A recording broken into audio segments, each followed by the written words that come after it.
The 7 signs your liver is dying and very sick. There's something very wild about the liver. You can literally go for years, decades, without any symptoms at all and actually have a pretty serious liver problem. So unless you know some of the subtle signs that are related to the liver, you could be in trouble with your liver. And unfortunately, when you go to the doctor, they kind of wait until you have some of these bigger symptoms before they do anything or even make you aware of it. But today I'm going to reveal the 7 subtle signs that your liver is dysfunctional and not doing well. The real cause of liver problems is not eating too much fat.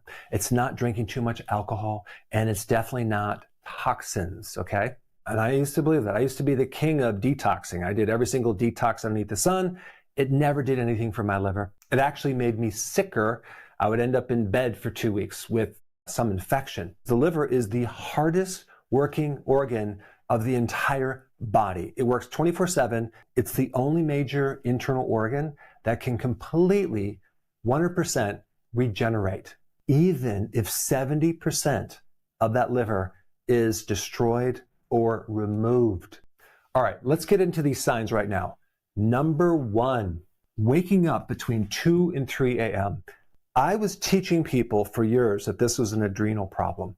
And I thought this was related to cortisol. And every time I would recommend to treat cortisol or the adrenals, rarely would people really see results, including myself.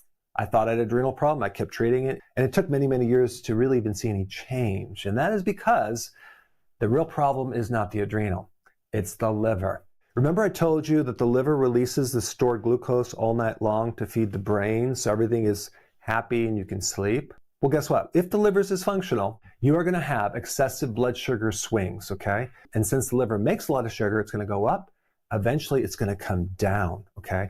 When that blood sugar comes down too steeply, your brain is going to freak out because your brain doesn't store fuel. It depends almost 100% on the liver for its fuel. And the brain is going to go emergency. So it has a button it can press, and that is called adrenaline, okay? Adrenaline is a quick mobilizer of glucose from the liver.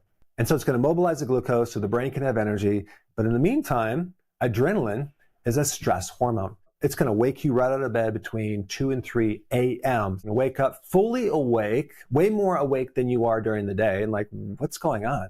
And you're going to think, oh yeah, I need to support my adrenals. No, you don't. You need to fix the liver. Your adrenals are involved because they're producing adrenaline, but they're not dysfunctional, okay? They're just doing what they're supposed to be doing.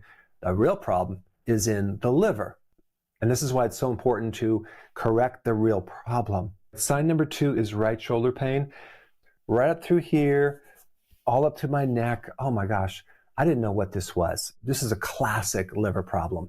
Because what happens is when the liver becomes damaged, the bile can't be produced. And the bile then gets really sluggish through these little bile ducts underneath the right rib cage, causing swelling of the liver. There's a nerve that goes from the diaphragm all the way up here. It's called the phrenic. And that kind of swells up, and then it causes shoulder pain. Now, the pancreas on the left side also can overcompensate. And you also have a phrenic nerve on the left. You could also have it on the left side too, but it's mainly on the right side, all because of this one food that I'm going to talk about in just a bit. All right, number 3, bruise easily. Why is that? Because your liver makes clotting factors. And if it can't make clotting factors, you're going to bleed excessively. And you're going to notice that you like just bruise yourself and you're like, what is going on? Well, that's usually a liver problem. The next one, sign number 4, is itching. And I had this too. I had itching on the bottom of my feet. I had itching more at night. What happens with itching is you get this excess amount of bile. And if there's some obstruction of bile, it backs up into the liver, back into the blood, and then it gets into the skin, causing itchiness. I mean, it was driving me insane. I thought I had parasites, right? And I was doing all these cleanses. I wish I would have known back then what I know now. It would have saved me nights of just terrible sleep because the darn itching was just driving me crazy, insane. All right, next sign, number 5, is low tolerance to alcohol. This is another problem that I have. I cannot tolerate more than a 6-pack. No, I'm just being sarcastic. I can't tolerate any alcohol. There was a time I could tolerate alcohol, but I can't. If I just do a little bit of alcohol, I feel disgusted. I feel sick. I feel inflamed. People with liver problems cannot break that down efficiently, so they get more toxicity through the body. And so if a person suddenly can't tolerate alcohol, suspect the liver is in serious shape. Number 6 is the belly starts protruding as the legs get skinnier and skinnier. This usually is an advanced form of liver damage called ascites, where there's fluid that builds up in the abdomen.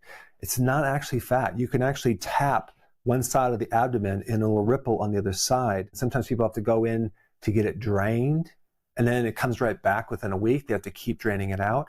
But the legs are skinny too because the person is losing muscle. And you also don't have enough amino acids to build muscle in your legs. So a typical example would be the guy on the beach with the Speedo with the huge belly, stick legs. You've seen that person. And they usually are sitting there with a margarita, right? A lot of alcohol.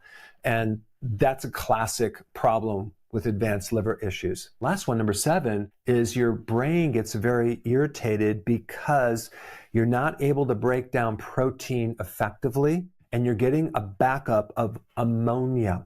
The ammonia cannot be cleared. You can kind of smell it in a person's breath.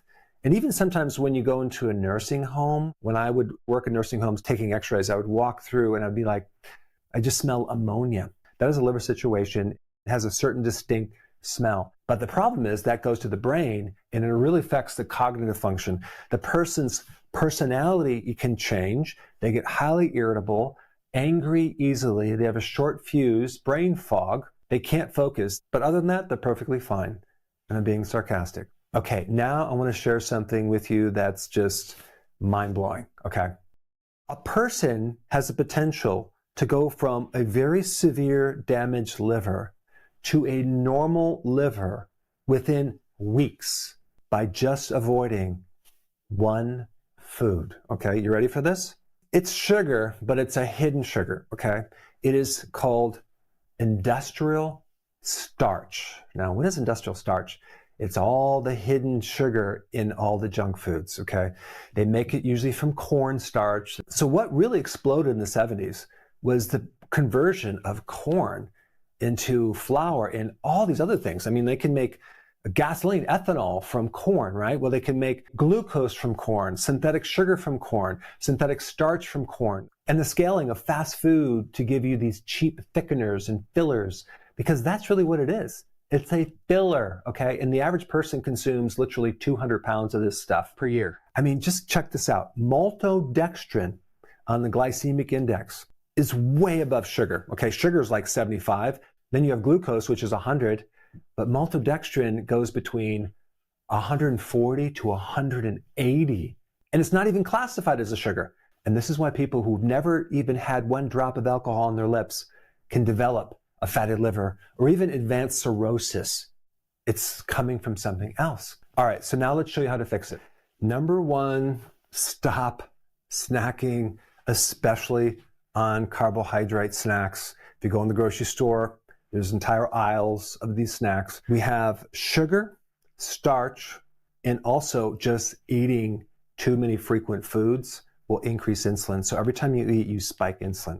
Number 2, we need to stop eating sugar, starch, and stop consuming seed oils too. Seed oils also can cause an insulin problem as well because it affects the receptors in the liver, and that can cause insulin resistance, which then causes your body to make more insulin. And so as we do this, we start lowering insulin.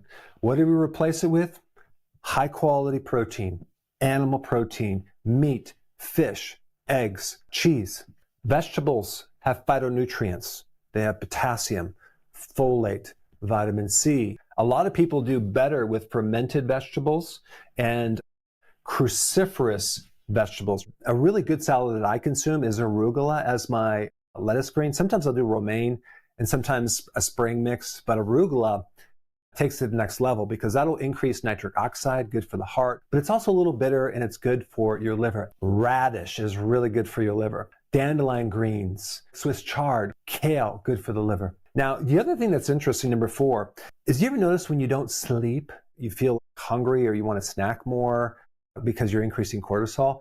they've actually correlated a lack of sleep with more damage to the liver. So it's really important as you start to do this to take advantage of more sleep. The reason I put number 5, organic, is because if you have conventional foods, there's a lot of pesticides, insecticides, herbicides, fungicides. So it would be good if you can go organic as much as possible. I've already mentioned cruciferous vegetables, and now I just want to mention this thing called TUDCA. What is TUDCA? It's bear bile. The bile salts from a bear. Well, there's a time years ago where they were killing a lot of bears to get the bile because it was such an amazing remedy, but then they found a way to do it synthetically, which seems to have very similar benefits. And I've seen mind-blowing results when someone takes TUDCA with a liver problem. It makes the liver feel a lot better. It reduces inflammation. It'll help this right shoulder pain. All right, now you have a plan, you know what to do, but before you click away, I want you to do this right now. I put my exact personal daily routine into a 1-page download. The exact routine that makes me feel like I'm 18 years old, despite being 60 years old, into one downloadable, printable piece of paper as a checklist that you can print out and put on your refrigerator that will give you a summary of all these successful lifestyle actions that I personally do. And after you do that, I have an amazing video, not just on the liver, but on the entire digestive system that I highly recommend you watch right now. I put that up right here. Check it out.